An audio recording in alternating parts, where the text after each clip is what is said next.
sua vida. Cumprimento a todos com a paz do Senhor Jesus. Amém. Glorifico a Deus pela vida do nosso pastor, que todos os anos tem nos concedido esta grande responsabilidade durante o mês de março, voltado às mulheres.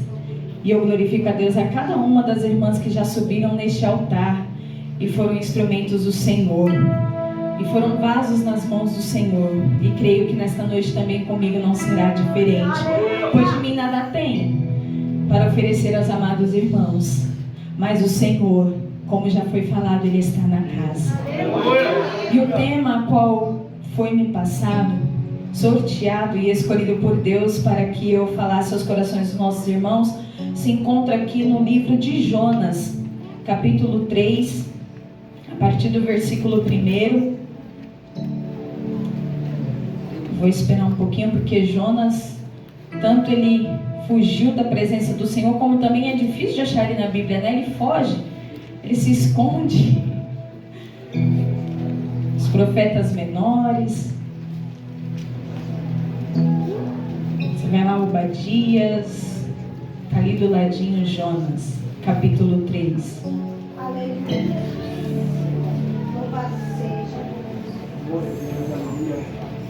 Desde já quero justificar a ausência do meu esposo. Ele precisou ficar em casa com os nossos filhos. O Benjamin não estava muito bem, então por este motivo ele não está aqui presente, mas está lá intercedendo, ligadinho, né, cuidando dos babies, mas intercedendo por nós aqui também. Amém? Todos encontraram? Farei menção da palavra do Senhor que diz assim: veio a palavra do Senhor segunda vez a Jonas dizendo: dispõe-te e vai à grande cidade de Nínive e proclama contra ela a mensagem que eu te digo. E levantou-se, pois, Jonas e foi a Nínive, segundo a palavra do Senhor. Ora, Nínive era cidade muito importante diante de Deus, e de 3 dias para percorrê-la.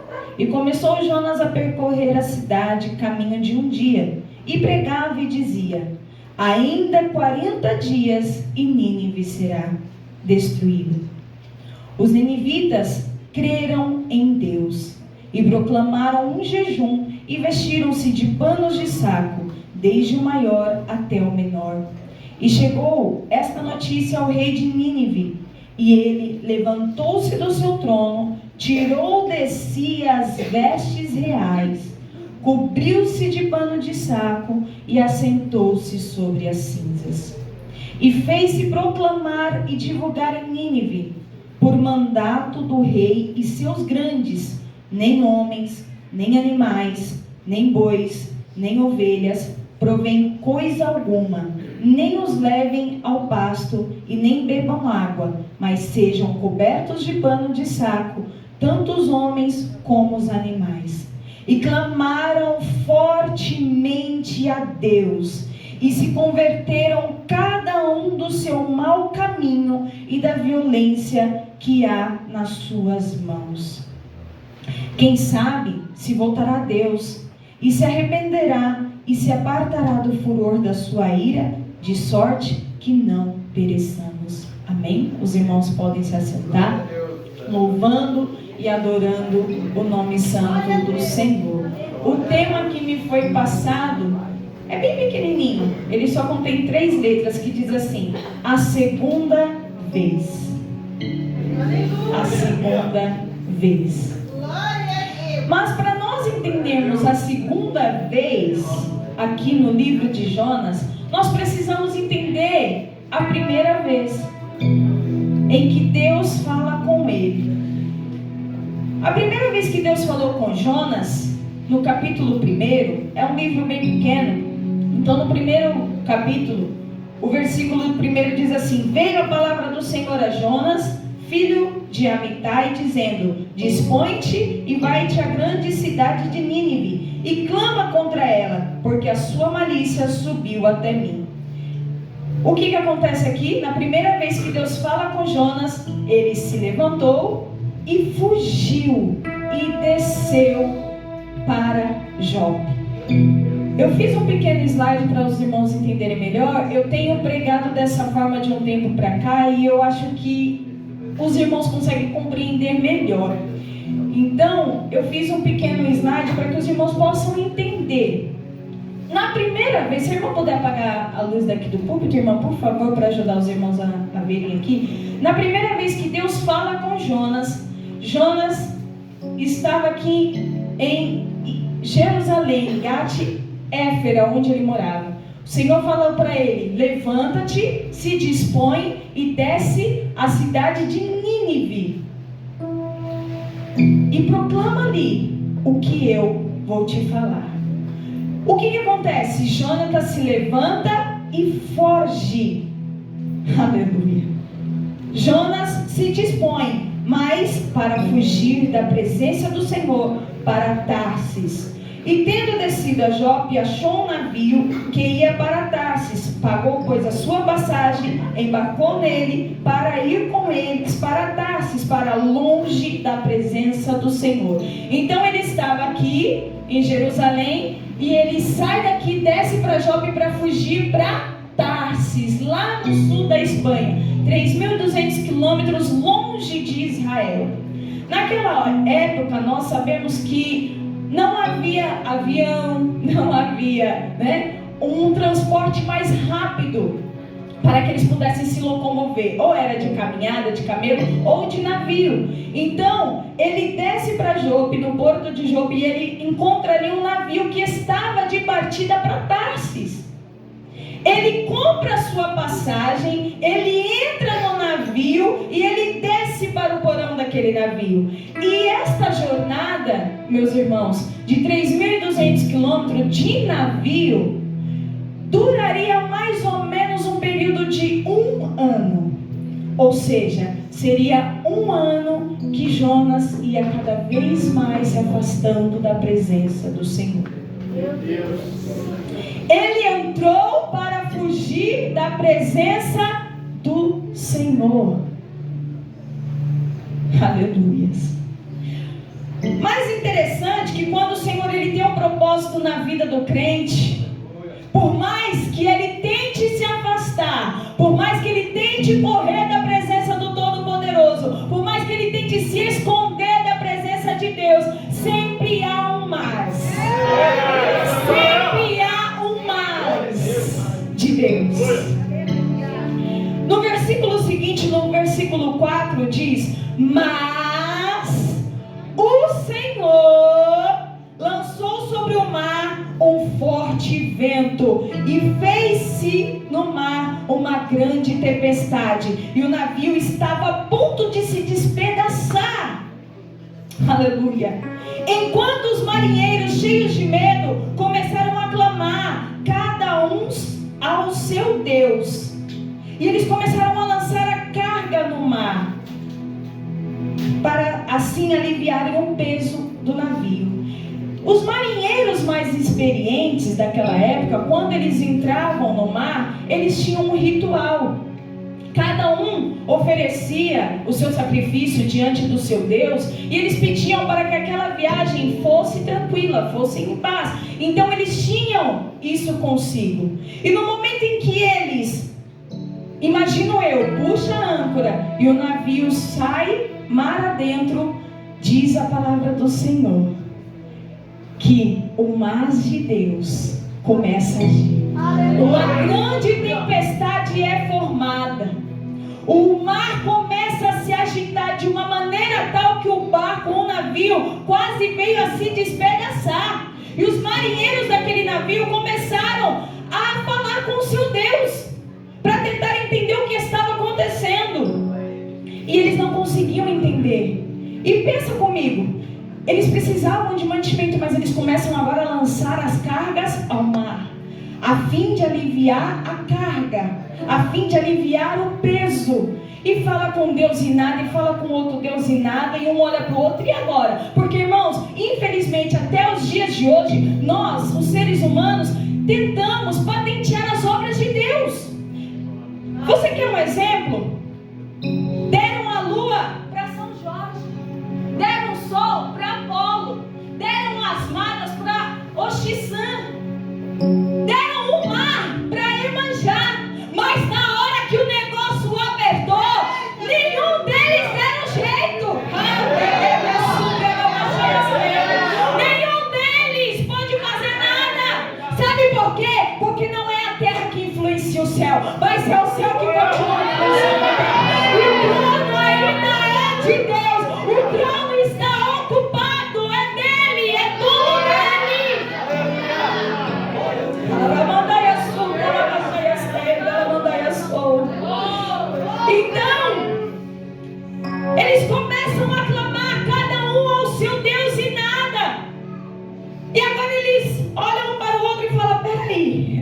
aconteceu alguma coisa. Então os marinheiros, cheios de medo, clamavam cada um ao seu Deus e lançaram ao mar as cargas. Mas Jonas, porém, havia descido ao porão do navio e dormia profundamente. Jonas entra no barco, fugindo da presença de Deus, desce para o fundo do porão e está lá tranquilamente dormindo. Irmãos, o navio estava quase se despedaçando, o mar estava com as ondas para lá e para cá, e Jonas estava profundamente dormindo. Ele entra no navio, os marinheiros ali estavam aflitos, tentando salvar o navio, tentando salvar até mesmo a vida deles. E diz a palavra do Senhor um pouquinho mais para frente, que muitos estavam ali remando com toda a força para tentar voltar com o navio à terra firme, mas eles não conseguiram, porque Deus bloqueou, nem ia e nem vinha. Eita! Deus cercou o navio, nem ia para frente, nem ia para trás, nem ia para o lado, nem ia para o outro. Ele paralisou ali.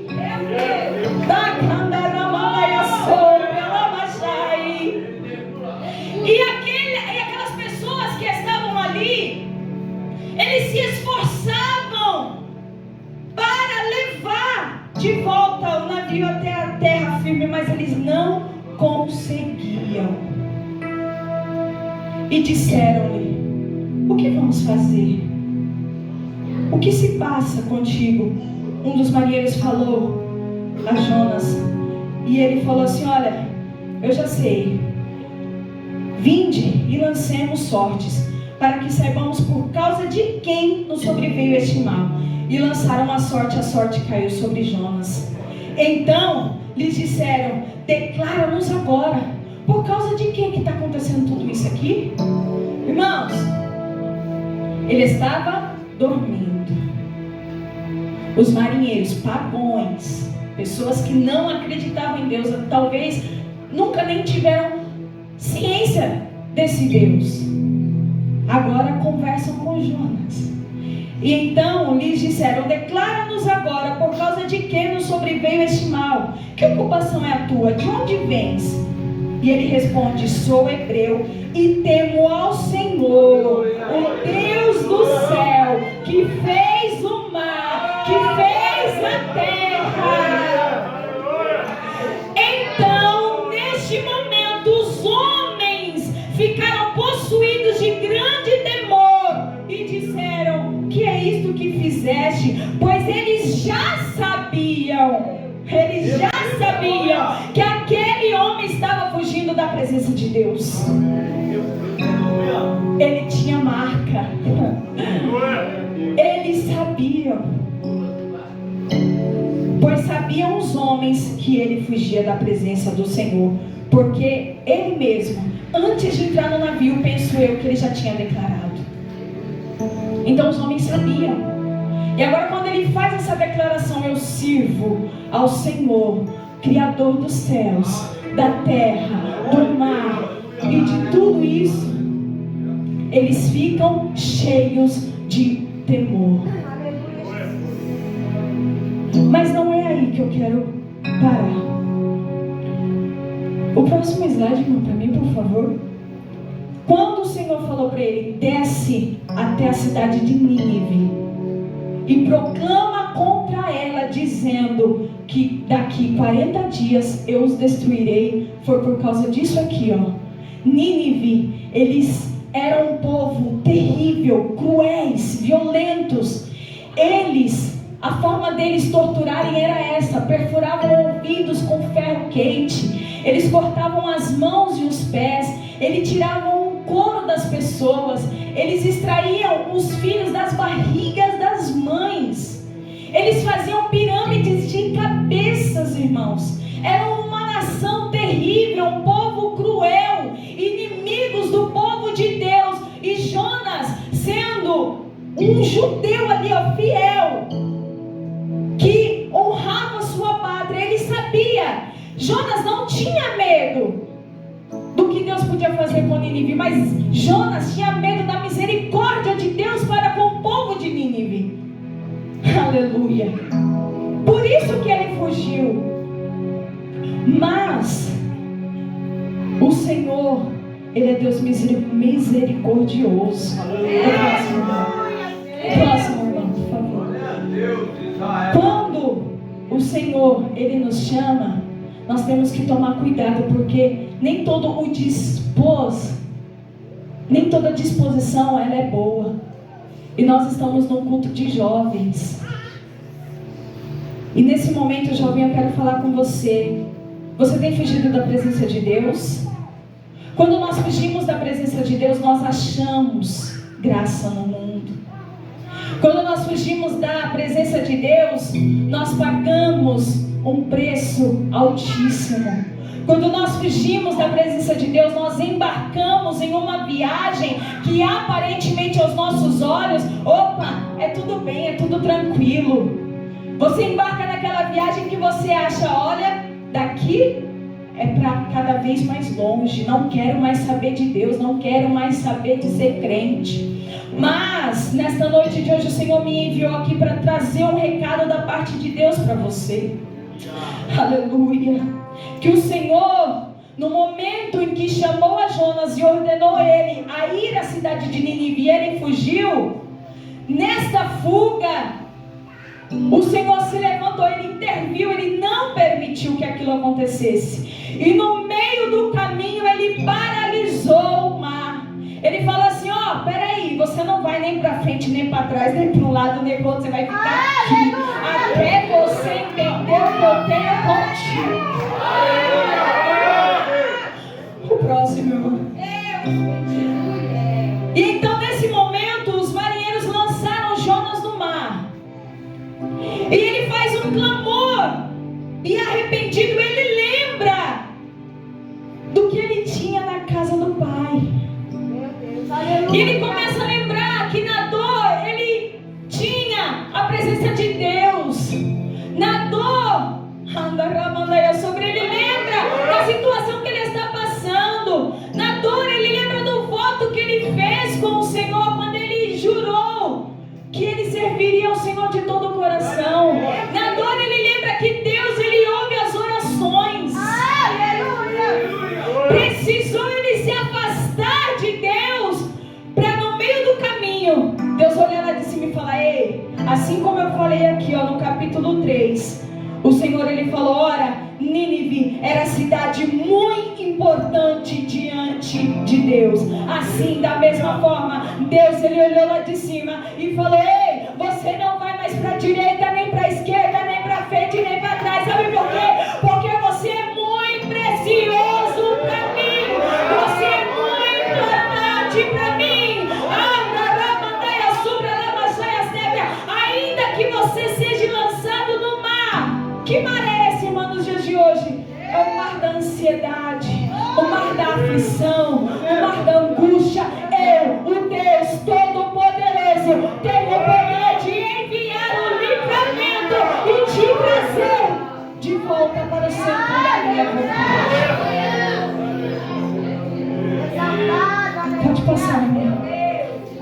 Então aqui, no capítulo 2, quando ele se arrepende, clama a Deus, ele ora no ventre do peixe, com angústia, com saudade do templo, com as águas ao seu redor. E aí ele reconhece que ele estava no fundo do poço. Irmãos, eu acho que foi pensando em Jonas que Davi, ele escreveu o Salmo 139. Porque olha o que ele fala aqui no Salmo 139. Jonas agora está dentro do ventre daquele grande peixe. E ele ora a Deus. Ele clama a Deus. Mas, naquele momento de dor, achando ele que ele podia se esconder de Deus. Porque, irmãos, Tarsis era lá no finzinho, né, da Espanha. E interessante que naquela época eles não sabiam, os outros países ainda não tinham sido descobertos. Então eles pensavam que chegava até em Tarsis, acabou o mundo. Era praticamente o fim do mundo. Então Jonas pensou: eu vou fugir para o fim do mundo. Deus não vai estar lá, Ele não vai me achar lá, eu vou me esconder lá. Mas aí Davi vem no Salmo 139 e diz assim, ó: Senhor, tu me sondas, sabes quando eu me assento e quando eu me levanto. De longe entendes o meu pensamento, esquadrinhas o meu andar e o meu deitar, conhece todos os meus caminhos, ainda a palavra que não me chegou à língua, tu, Senhor, já conheces todas elas. Tu me cercas por trás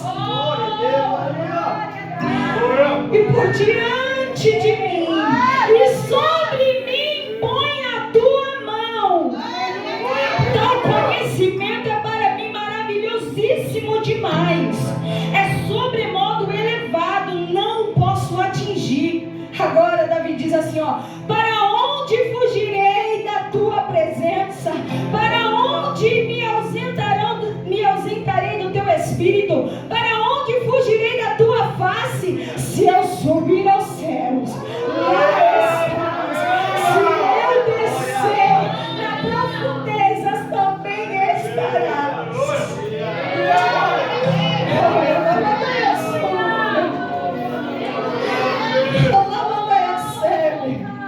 Se eu for no mais profundo abismo, lá também estarás. Se eu tomo as asas da alvorada e me detenho nos confins do mares, ainda lá me haverá de guiar a tua mão e a tua destra me sustentará. Ei, deixa eu te dizer uma coisa: você pode até tentar correr, você pode até tentar fugir, mas Ele tem um propósito na tua vida. Não tem como se esconder da presença do Todo-Poderoso, não tem como fugir da presença dEle. Aleluia, Jesus. E então no próximo slide nós vamos ver aqui a mensagem a qual me foi passada, que é onde eu começo a pregar. Capítulo 3. Prometo que em 5 minutos, irmãos, eu encerro. Veio a palavra do Senhor segunda vez dizendo a Jonas: dispõe-te e vai à grande cidade de Nínive e proclama contra ela. Opa, mudou o negócio aqui. Uma palavra, pastor, mudou. A primeira vez, me chamou a atenção isso, Patrick. Eu peço que você me ajude aí. Na sua Bíblia, no capítulo 1, pega o microfone aí. Capítulo 1, versículo 2. O que Deus fala para Jonas? Levanta-te, vai à grande cidade de Nínive e clama contra ela. Parei. Deus falou o quê? Clama. Foi isso? Na primeira vez Deus falou?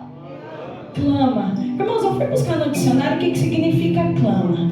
Clama significa suplicar, pedir, rogar, implorar, exortar, ter misericórdia, dizer em alta voz, gritar, bradar e exaltar, exclamar. A primeira vez Deus falou assim, ó: você vai clamar com misericórdia por esse povo. Mas Jonas fez o quê? Eu? Ter misericórdia desse povo? Eu fui fugir.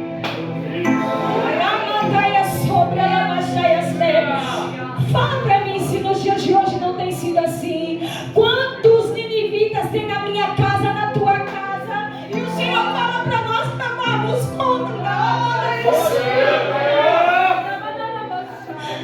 E o Senhor fala pra nós clamarmos por eles, irmão. E contra eles, para que eles reconheçam o poderio do nosso Deus.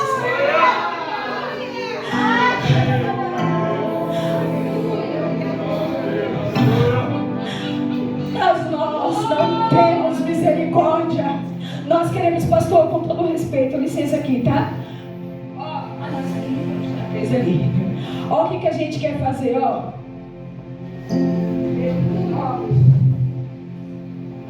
Nós não temos misericórdia.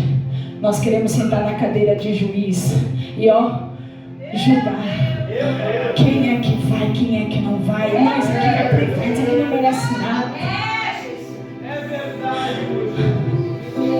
Deus falou assim: clama contra ela, mostra pra ela o erro, aonde eles caíram, aonde eles pecaram. Porque em Crônicas 7:14 diz assim: porque se o meu povo que se chama pelo meu nome se humilhar e orar e me buscar e se converter dos seus maus caminhos, então eu, Deus dos céus, ouvirei a sua oração, sararei a sua terra.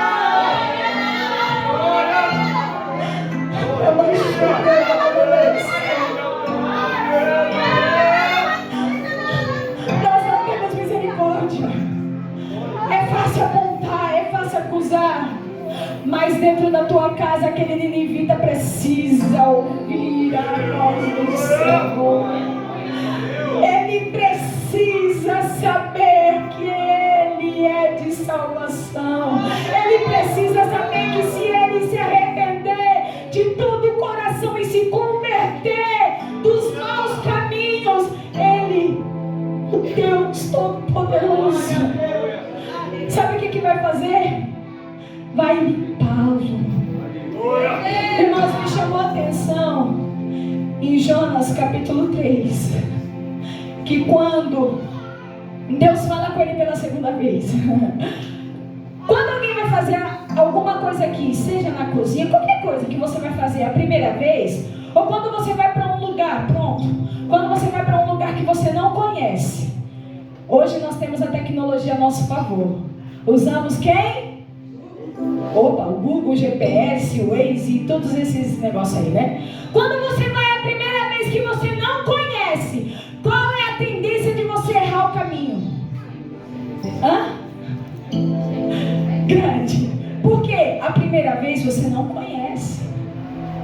Mas e a segunda vez?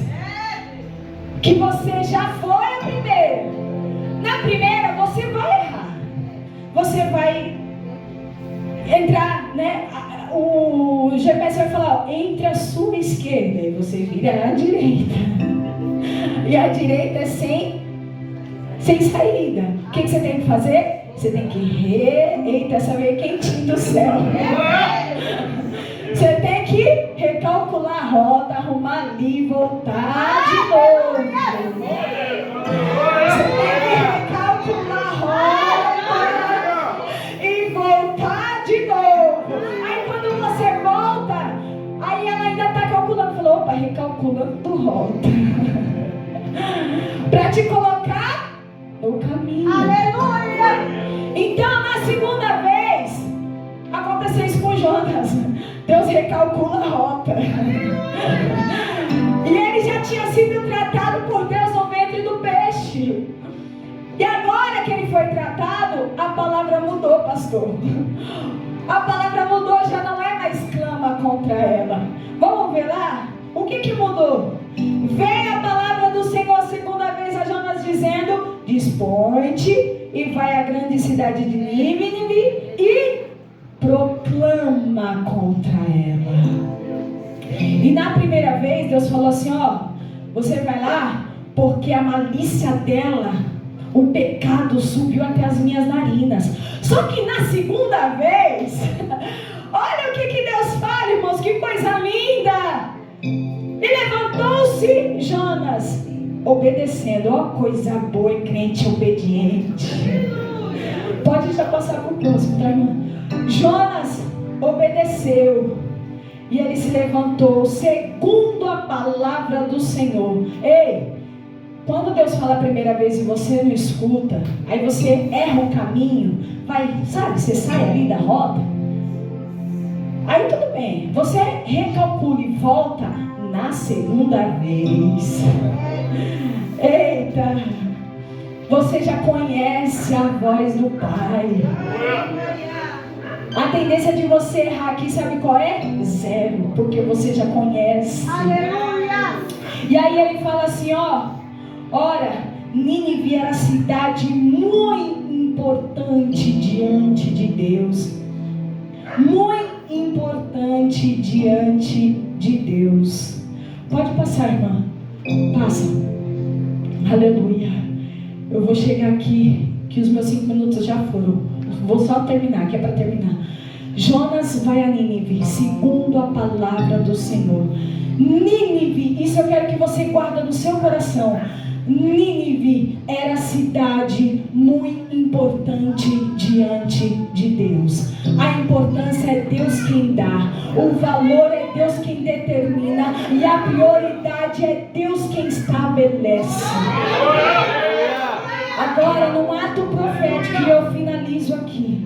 Num ato profético, só para os irmãos entenderem, Jonas entende a palavra, ele vai a Nínive, ele percorre a cidade. Diz a palavra do Senhor que precisaria de 3 dias caminhando, rodeando a cidade, pregando uma única mensagem: ei, Nínive, daqui 40 dias vocês serão destruídos. Ei, Nínive, daqui 40 dias vocês serão destruídos.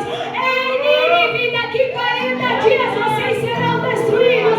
Ei, Nínive, daqui 40 dias vocês serão destruídos. E diz a palavra do Senhor, e eu acho lindo isso daqui, porque aonde Jonas ia passando, conforme ele ia falando, os ninivitas iam crendo no Deus Todo-Poderoso, e eles iam proclamando o jejum. Ei, Patrick, ei, a madeira solta. Ele ia passando e eles iam crendo. Ele ia falando e eles iam se despindo. Eles iam tirando.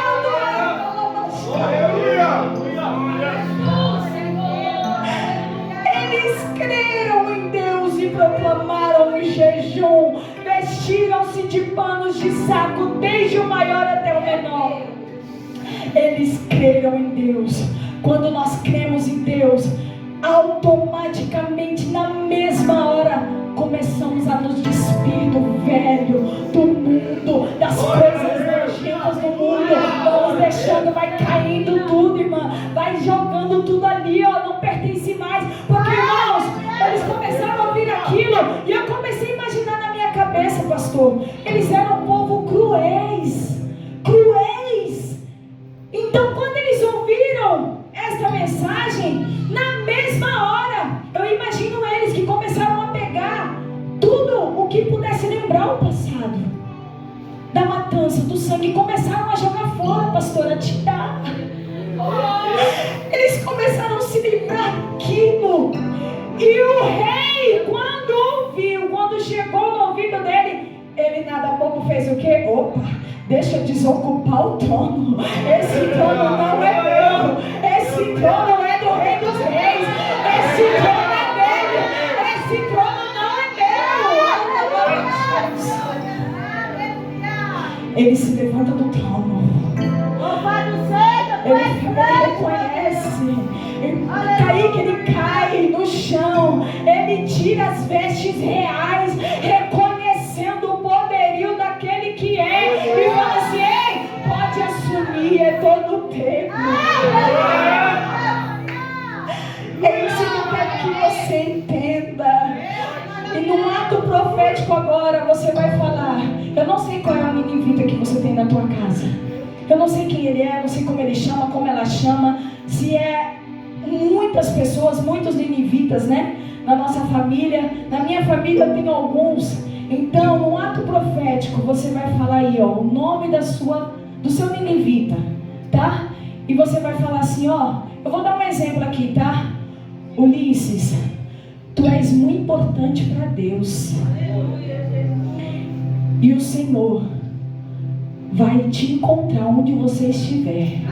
Porque a importância é Deus quem dá, o valor é Deus quem determina, a prioridade é Deus que estabelece. Então você é profeta de Deus, você é profetisa do Senhor. Então você vai profetizar nesta noite que o Senhor vai de encontro com aquele ninivita lá, e a salvação vai chegar na tua casa hoje.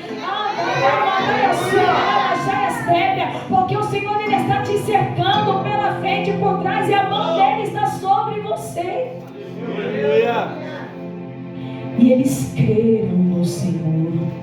No 10, para finalizar, viu Deus o que fizeram, como se converteram do seu mau caminho, e Deus se arrependeu do mal que tinha dito que lhes faria e não o fez. Quando nós clamamos, quando nós nos arrependemos de todo o nosso coração, nós clamamos a Ele e Ele nos traz de volta. Ele nos traz de volta. Ele não vai deixar, Ele bloqueou o caminho. Ele não vai deixar você se afastar.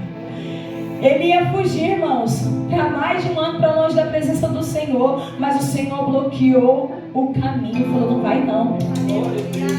Você é muito importante para mim, eu preciso de você. Você é minha boca na terra falando, eu preciso de você, eu vou te usar, eu quero usar você. Nessa noite você vai sair daqui com esta palavra, sabendo que Deus, o lugar ainda é dele, a glória é dele, a honra é para ele. E você vai poder bater no peito e falar: eu e minha casa servimos ao Senhor, porque é tudo dele.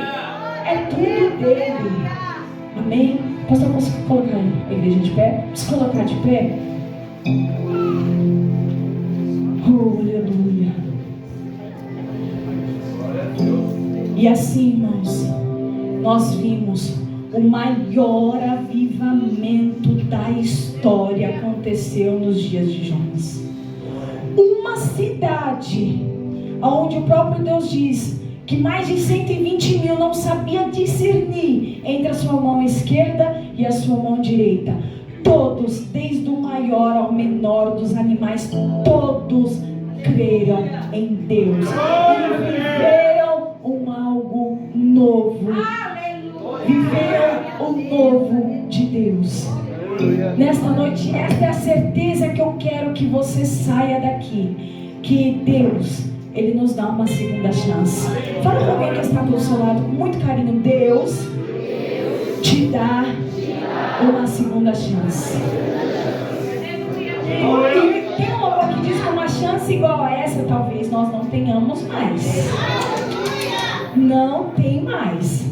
Então abrace esta oportunidade, agarre ela, fica ali ataviado com o seu Deus e ore, tenha misericórdia, sai do trono do juiz, não julgue aquela alma, porque só Deus pode fazer isso. E hoje a salvação, ela entra na tua casa, amém? E eu agradeço esta rica oportunidade, as palmas bem fortes e ouve agora ao Senhor.